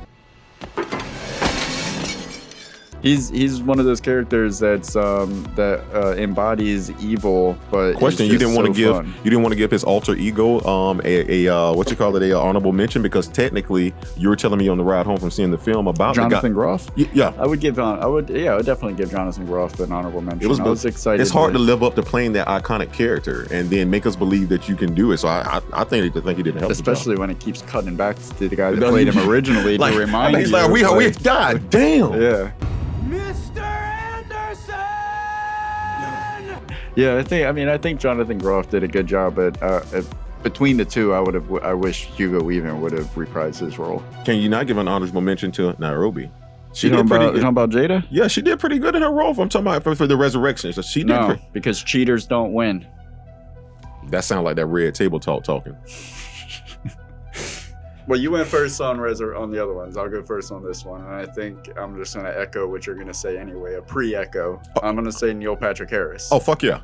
Okay, so he's on the board. All right, so that's an easy one. Yeah, he's on the board for Resurrections. Yes. And don't be trying to hit me with no Minority Report bullshit. Like I don't know what you're talking about. The shit you just said. I know that lingo. But if we had to go, okay, Hugo versus Lawrence versus Hugo. I'll admit it's a difficult. I'm going to say Lawrence, and I'm going to say why. And it's probably not fair, but I'm going to tell you why I'm saying Lawrence Fishburne, because I've never seen, I'm not saying Hugo Weaving hasn't played characters like that before. It's just really, what do we always talk about? Like, it's all about the same argument we have for Candyman. I feel like with the illusion of choice, because let's just admit, Hugo Weaving and Lawrence Fishburne are both great actors. Hell yeah. And both bring everything that they could have to the roles. Yes. Made them both iconic. Yes, so a million percent. Let's lean into the illusion of choice and let's grab that penny and just do heads or tails on this one. So their whole career is boiled down to heads or tails. Mm-hmm. Okay. Heads Morpheus, tails Hugo. Okay. Flip side of that coin. Literally. All right, so all right, we'll make this little just genie pot right here, tails. So heads Hugo, tails Lawrence. Heads Hugo, tails Lawrence. All right. Lawrence. Bro, what are you doing? I'm just showing the audience. I thought you were. He's gonna do some shit like, so you see, Royal's always making some shit up. You know what I'm saying? Like, all right, Lawrence Fishburne. Fate has chosen you. No, hold on. Yeah, we chose him. Didn't we fucking choose Hugo Weaving for V for Vendetta? Trying to put him on he's already up there. Lawrence, get your ass up there, man. All right, Lawrence Fishburne and Neil Patrick Harris. Congratulations, you've joined the board. Talk about the odd couple. The last to join the board in 2021. Talk about the odd couple. Yeah. Yeah, it's so crazy. You look like Neil Patrick Harris now without the hair in Matrix, but when you take off your glasses, you look like Neo. Can you control her? Oh, dude! If you want to know my favorite lines from Resurrections, just give me Neil Patrick Harris's script. Yeah, I'm like, God damn, and that was after he got fucked up. Yeah, you're like, you can't control her. Like, Jesus Christ! All right, guys, those are our scene stealers. Let's get into cast, crew, or you. We are talking to Marty Brennis, like tennis. Droid. The droid himself. He worked on within the special effects department of Matrix. We talked to him back in our Handiquack. Howard the Duck episode. We talked to him in binary that episode too, which is crazy. Yeah, this one is a little bit more dumbed down for the normies. He's a little more friendly around Christmas time. Him and those hats. Yeah, I think the hat brought out a more human side of the droid. So enjoy this interview, and we'll be right back. We are very excited to welcome back to the show the droid himself, Mr. Marty Brennis, like tennis. We talked to Marty back in September when we covered Howard the Duck, which Marty worked on the special effects for. And how could we talk about The Matrix and not talk to the droid? Marty actually worked on The Matrix Resurrection, so we're excited to dive in, and we're going to see how much we might learn about the technical side of one of the most technical franchises in film history. If you want to know more about Marty, check out our full interview with him. It's available on our channel from earlier this year. And I just want to make a note, at the time of this recording, we have not yet seen the film, so please avoid spoilers wherever possible, sir. And we are going to be prying as much as we possibly can for as much information as we could possibly get, but we also respect NDAs. I'll walk out. Just give us the nod and we'll move on. So before we get into The Matrix, how have you been since we last talked? Busting my little hoofies, working hard. I actually landed a gig where I was doing it last time we talked. I'm designing new editing facilities for one of the big network video companies. And that's been an adventure. Let me ask you this. Were you a fan of the original trilogy going into this, or what was it like? Or what was your experience with it? I've seen the Matrix movies. I thought they were cool. I remember doing something on 2 and 3. I know I was at the set. I cannot for the life of me remember why it was I was over there. I know why. They wiped your mind before you left. The machines, man. It was a Men in Black. I could stay out of my notes, man. I could only wish to have a life as exciting as yours, to where I could one day say, I think I was on the Matrix 2 and 3. I know I was on the set. I just can't remember exactly. Look right here, guys. Just look. Oh my God. Why when you see the playback, it actually scared me. I thought it was actually happening. It couldn't have been.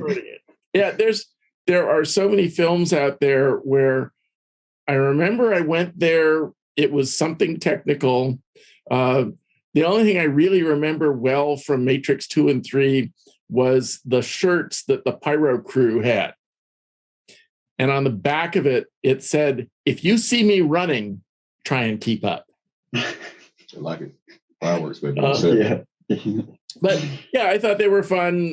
It's an interest, I've always kind of wondered, are we in reality or are we in a Matrix? You know what? I'm sorry. I got to break for him. I'm so glad he said that, because I mean, what is your answer to that? What do you really think? Because are we living in some similar, the way shit happens in life, we gotta be. This cannot be, this can't just be happenstance. This has to be some grand design. Well, the people assign a name to whoever it is, the grand programmer out there. God, Allah, Fred, whatever. And so it's not my place to question. I just keep executing my code. Oh, that's a perfect answer. Oh, me. So you're for those glitches in the Matrix. There we go. The deja vus. He sounds like Sandy's dad. The guy. I mean, love. What's just love is just a feeling for a person. He's making me think. And go ahead. With the Matrix Resurrections, you're credited as the computer technician on the production, which it seems like you're managing the powers of the Matrix in the Matrix. So we're I know I'm overly simplifying. I'm sure I'm overly simplifying your position. So if you could tell us what you were trying to get into earlier, what exactly your role was there. Well, newsflash, the stuff you see on the set, the computer stuff and all that, that's graphics. Or at least as far as I know, and what I do is I'm there to manage the things that come up on the screen. So when someone has a phone or they're at a computer at a desk, maybe being interviewed by somebody on the other end, there's images that have to be on the screen, the appropriate image, and it has to react at the right time and do things at the right time and interact with them. The phone has to ring at the right time and say the right thing and all that. So we have programs that we load into the computers that do the graphics as needed, and programs that load into the phone. So while an actor is holding a phone that's supposed to get a call, I'm just off camera with a little keyboard going F, and that makes it ring, and then N, and it does the other thing. And I'm cueing it to do the actions that need to happen. So the right actions happen at the right time. And from that, I occasionally will see some sides, but for the most part, I don't really need to know what's going on. I just need to know that on this cue, do this thing. And when that cue happens, do that thing. And so I really can't give you much in the way of spoilers because I really don't know a whole lot.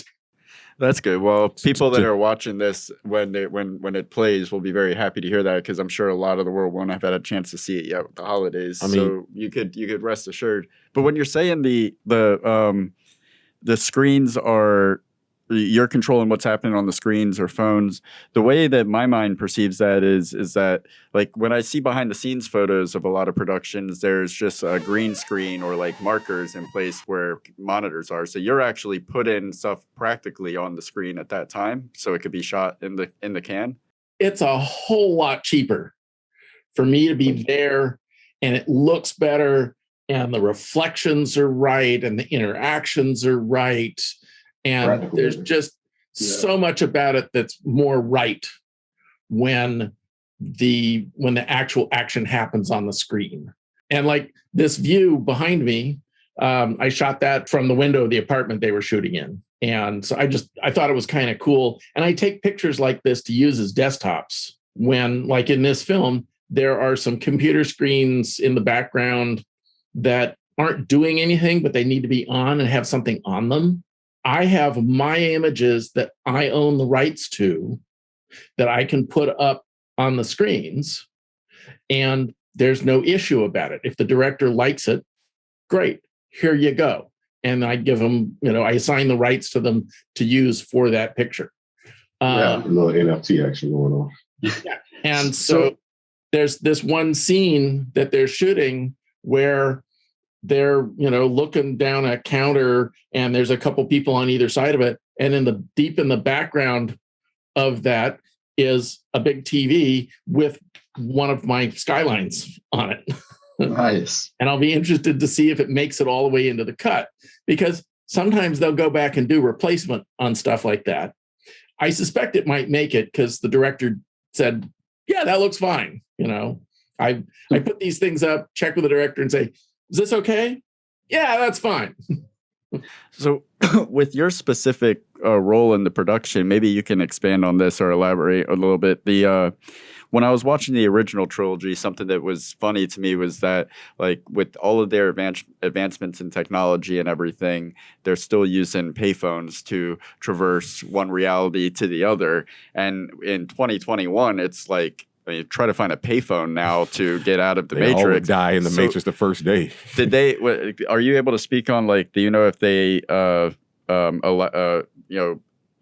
they can use cell phones now? It's all cell phones.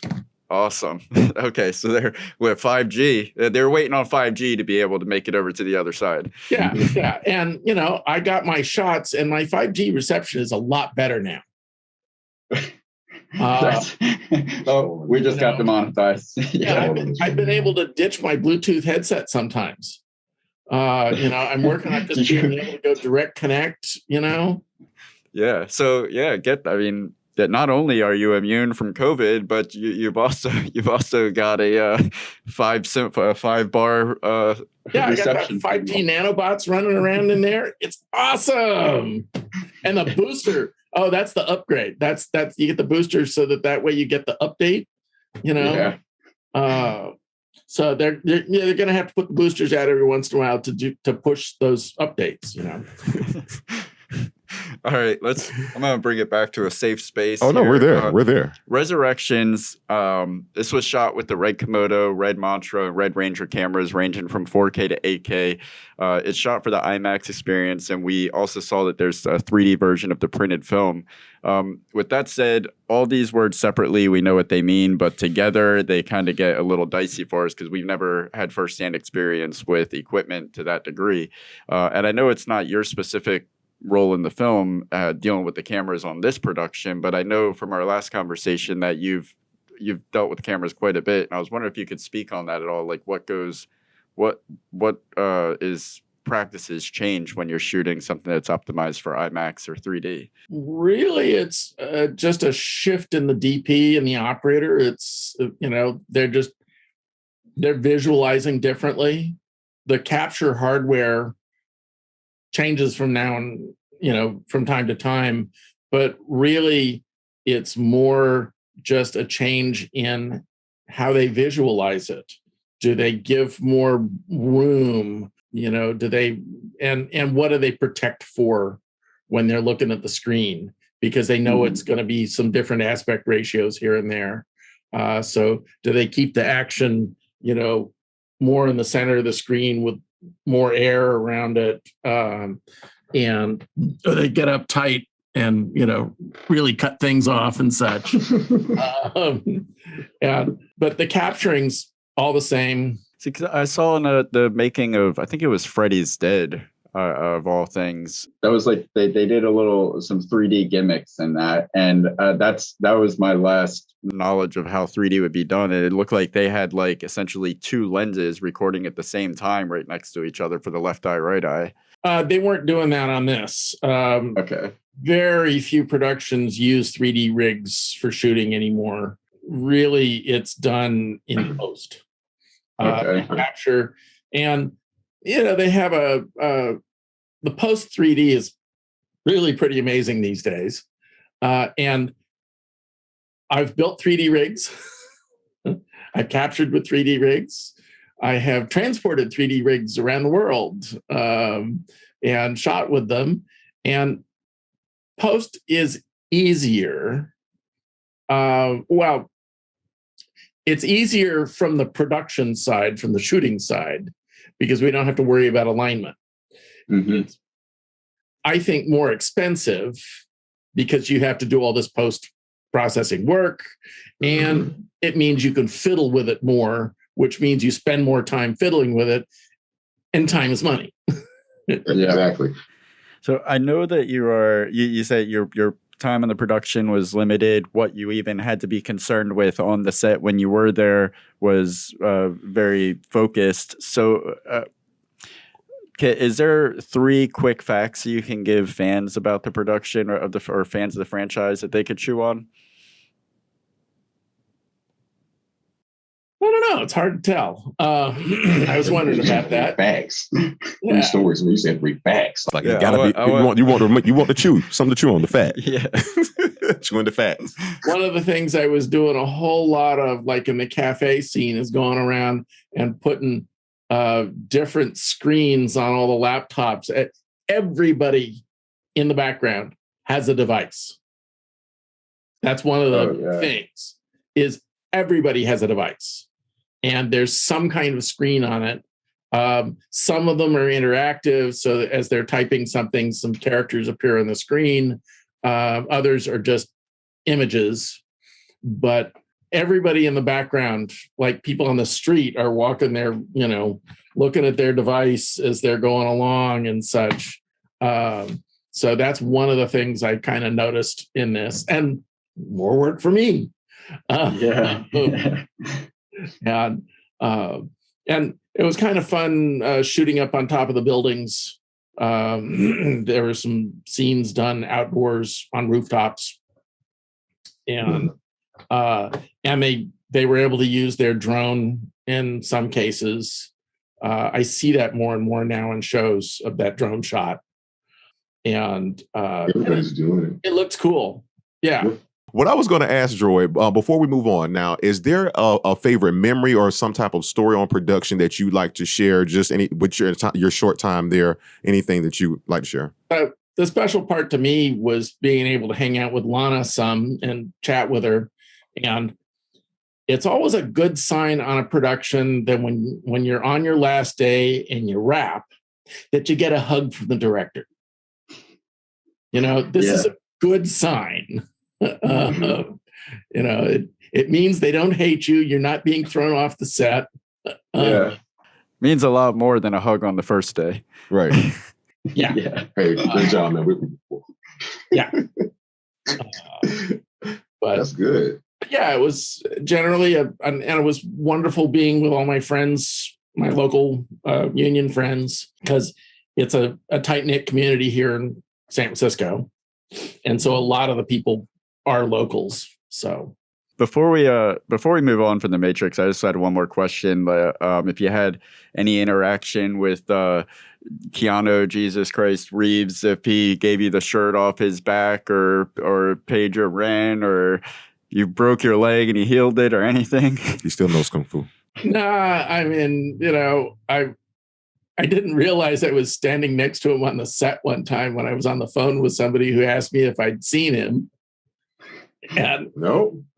Oh, that's him. He's the one.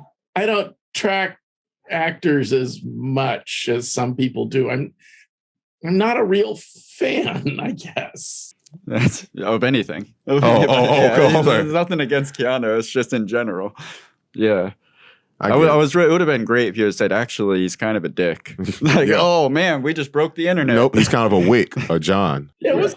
All my interactions were just fine. Everything was easy, and because I'm coming in, okay, this is how the computer works. Here's the mouse. This is what you can do. This is what we'll be doing off stage. Okay, good. And he'd been doing it so much that he just owned it, and everything just worked. That's awesome, man. That's awesome. All right. Well, thank you so much for sharing about The Matrix. Just have a few more questions about the year, really. What was the most exciting part of 2021 for Mr. Brennis? Getting to go visit the editing facility that I designed to see it actually being built. You designed an editing facility? I designed a rather large editing facility that's ultimately going to be about 100 edit rooms. Getting to go and see the first 12 of them come online and get used, and then learning what the warts are and what has to be changed and updated and such. But I spent a year sitting in front of a computer, drawing this stuff, designing it, doing documentation up the gazootie, and now to see it actually coming into place and functioning is wicked cool. I could imagine. I get excited when I rearrange my office. He's building the Skynet over there. So I like it. Love it, man. Listen, for me, I want to ask you this. Do you have any New Year's resolution? No, I don't bother with those. I just figure day at a time. What are we doing today? Hey, Pinky, what are we doing today? Same as every day. We're going to take over the world. I had a feeling that was going to be the answer to that question. You struck me. I love that. It's just one step at a time. I love it. Before we say goodbye, is there anything that you'd like to leave the audience with? A word of advice, joke, poem, anything you'd like? Code. Yeah. Yeah, just, have a good time. Take life a day at a time and tell your friends you love them. Because you never know when there's going to be another glitch in the Matrix. Yeah. Mr. Brennis, thank you. Thank you so much. Droid. Thank you so much. Yes. All right. Awesome. It was good talking to you again, Marty. Thank you. Have fun. Bye. All right. Take care. Bye-bye. Happy New Year. Yes. Happy New Year. All right. So how'd you like that interview? Well, I'm not an iPhone guy. I love the Droid. Yeah. So check out our favorite moments with guests from 2021 right now. All right. So we are getting into our review of The Matrix. All 4 of them. I'll stop eating in like 90 seconds. You told me we had 3 minutes, so that's why I put this chicken wing in my mouth. You got something to say? It's after 6. All right, so we're gonna start off with what we would have changed about the Matrix films. Let me go ahead and get started. I know you think I'm not ready for it. I'm going right into it. Okay.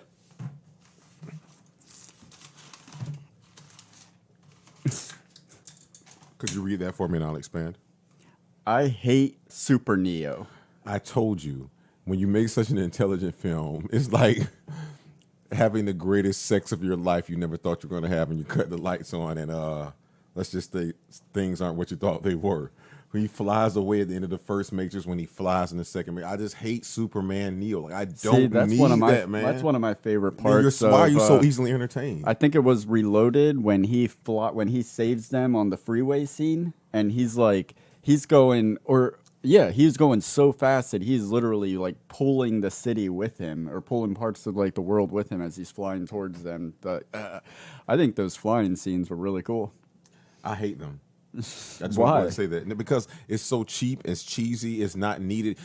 After bullet time, we don't need you going back 40, 50 years to holding people on string. Like, what are you doing? You've done it. What you I just liked gave me a about cupcake. Now you ended my night with broccoli. But remember the first one when he launched into the sky at the end? That's exactly what I'm talking. I hated that. That's what I loved, because it came it's so always unexpected. The endings with you. Like you don't expect in a action film for somebody to like fly. That. Yeah, I do. You do? I do. Oh, you do? Like, so you're watching Die Hard. You're like, oh, John McClane's going to just fly off. Did you see Die Hard 5? What did Michael Scott say? You know what? In the first Die Hard, man, he was cool, but now he's throwing cars and airplanes and what the fuck's going on? Nobody's doing that shit. I thought it was very cool. Cool boy. The only thing that I would change about the original 3 is the pacing of Revolutions. I thought that was like, I don't know, it was just the Revolutions and Reloaded were a little weird for me because they were sold to us as 2 films in and of themselves, but really, like, I think I would have went into it with better expectations if they would have been like, Revolutions is part 1, or Reloaded is part 1, Revolutions is part 2. Like, as far as like an A and B, like they are essentially the same film together. Well, what made me think was that, well, let me tell you this. This is where Hollywood ruins certain properties that should be left the fuck alone. The scene towards the end where Neo brings Trinity back to life, the same way Trinity brought him back to life at the end of the original Matrix. The score, the beat, the scene made me throw up in my mouth. And that fed that same thought to a baby Raven. The reason why I say that is because, seriously, no, I have that written down. Because I'm going to tell you why. If you go just look at that scene, it's like, that shit's so fucking, oh my God, like, this is like elementary acting. Like, I have so much respect for so much more respect for those actors. But for that to be the scene, like, he's like, my goodness, this is such a Hollywood production, and you don't ever want to feel that about The Matrix. So it made me throw up in my goddamn mouth. Now, I also want to say, I know Neo can dodge bullets, but damn, he dodging dust now. 2, the fight scene with what I call the crazy 88, the 88 Smith. Neo hit the wall, the ground, the bench, and there is no sign of any dust particles on him. Damn, I need that jacket. No, seriously, you were wondering where the fucking bullet holes were in the wall. He hit, bro, it was construction dust everywhere, except on that jacket. Is it Teflon? Particles don't stick to this dude. He's Teflon. What the fuck is going on with that jacket? That's not H&M. That's H-I-M. Him. He is the one. Now do you believe, Trinity? There's no dust on his jacket. I mean, they plugged the jacket into him like a upgrade in the software. You don't think what nanoparticles? This is fucking Iron Man suit on this. They could be whatever they want. Do you want to be somebody wearing a dusty jacket? La La Land. I didn't really have anything else that I wanted to change about them, and I have nothing that after seeing Resurrections, I have nothing that I want to change about that. I was extremely happy with everything in Resurrections, including the ending. And let's not, because it's still new, so let's not go into specifics. No, I won't go into specifics, but I will say this is that there were payoffs. For as much as I can nitpick, there were payoffs that I definitely listen. I'm not gonna do what everyone else did online, which was, again, they expect it to have that same feeling coming out of the first Matrix, and that's naive. You can't. If you expected that, then the only way you can get that is by the moment you say, "I want to experience something I've never seen before" from the people that made this thing that made me feel that way last time. That's the fuck are you thinking? That's impossible, damn near. Mm-hmm. You have to experience that from something else. Like when we got Blair Witch Project. Yeah, it was a movie. Yeah, it had a camera. But they did something we had never seen before. So when Blair Witch 2 came out, all this other stuff, like you knew what the premise was going to be. So you're like, man, it was good. It just wasn't the first one. It never will be. Unless it's Terminator 2. There's a flip side to that coin. But talk to me. I felt the same magic that I felt when I saw the first one, which was arguably resulted in a more magical feeling because I didn't think that it was possible. So it was like, I felt like I did when I watched the first one. And that's the most you could ask for in a sequel. I'm not going to say that. This is the second best out of the 4. I didn't feel like I felt, but I will say this. I've watched the first time I watched the first one, I didn't watch it again for like maybe 6-7 years. But I watched the fourth like one, the first one a week ago, and I've seen it 3 times. So I mean, that speaks to your point. I'm just letting you know. I'm trying to give it credence. To me, it felt like the beginning of a whole new franchise. No. Yeah, they took. I mean, you open up and you're like, because what was great about the first one is you're in this new world, and you were, as you're watching it, you're hyper interested because you're trying to wrap your head around how things work and how things are connected and what the philosophy is like behind this premise.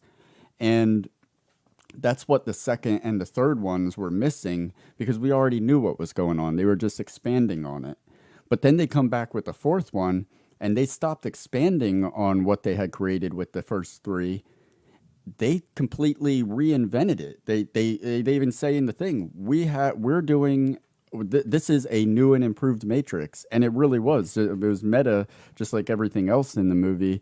They were talking about the actual film. They reinvented it. So I'm going into it, and once again, I found myself sitting there, and I was hyper focused and engaged with it because they presented me with they managed to take a world that we all love and a franchise that we love, and then they bring us back into it, and we're lost, just like we were in the first one, trying to figure out, okay, why does Neo not remember anything? Why is Trinity here? Who is this? Why is Agent Smith seem a different person? Why is Morpheus coming in like Agent Smith did in the beginning? Like, all these things are they got you engaged very well, just like the first one, where the elements where are they're setting there. it up. It's, to me, the elements are there, and it's almost what I would call, if you remember Shutter Island, like you can't just watch Shutter Island once. If you watch it once, you'll never get appreciated. You have to watch it a few times. But even more so, that's what I say with the Matrix. So many people are disappointed because they went there with a few elements. They went there thinking that their mind was going to be blown with some new camera technique, like they were watching when they go to Pandora, what's that the Avatar. They thought something like that was going to happen. But here's the thing. When it's going to happen, you don't know. When we saw Terminator 2 and we saw that technology of the morphing and all that stuff, like, that blew our fucking minds. There was no IMDb back then. There was no this. So when we start comparing everything to Terminator, man, that's not Terminator, But with these films, you cannot go into it expecting for it to have that same feeling. What you can only hope to expect is that it respects the original and it doesn't say, man, this turns everything else on its head. At least let it add to it. I respect what you're saying, but I will say I went into it not expecting to have that same feeling, and I did have that same feeling. I walked out of that theater with the biggest smile on my face. I was just I was so happy. It made me very happy. But we got 6 minutes before we launch the greatest montage ever created in the history of montages. Do you want to give a warning to people in internet land? Oh, people out there in TV land. If you've been drinking, or if it's good.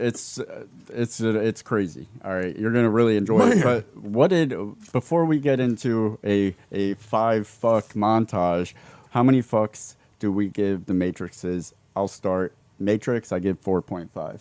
The first Matrix? Mm-hmm. I give the first Matrix 5. Reloaded, I did 4. Reloaded 3. Revolutions 3. 1. Yeah, it was definitely the bad apple of the bunch. Mm-hmm. The stem. All right, Resurrections. 4. 4.75. I think it narrowly beats the first one, and I'll say why. They are both equal. I just don't want to be seen on screen while you're making a statement. NFT.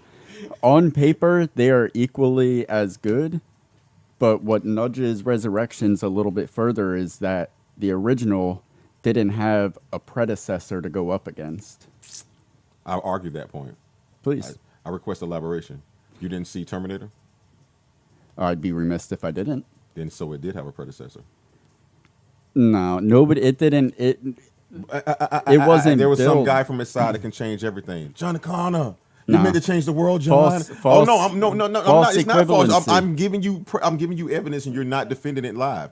John, you were meant to change the world. There were some people inside the Matrix who could change that world. John Connor, or Neo, or whatever.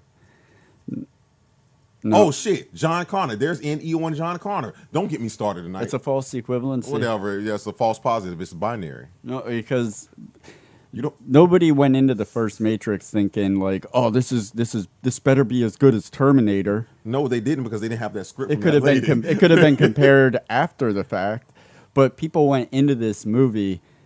Like, I went into this movie with remembering the magic of Matrix, and I did not expect this one to live up to that. With most people, the sheeple who did not like it. I'll say they went in there looking to be up. like, man, what's the next version of me doing this? And then when they didn't get it, like, man, what's this story they're trying to tell us? I don't want a story. Oh my God, that's where society's at now. That's the litmus test of society. They were given a story and they puked on it. Like, oh my gosh, they didn't. Oh. James MCD, he says, I give the first Matrix 4 out of 5. Reloaded gets a 3. Haven't finished Revolutions yet. Don't bother. Sounds about right. And haven't seen Resurrections yet. Get to that as soon as possible.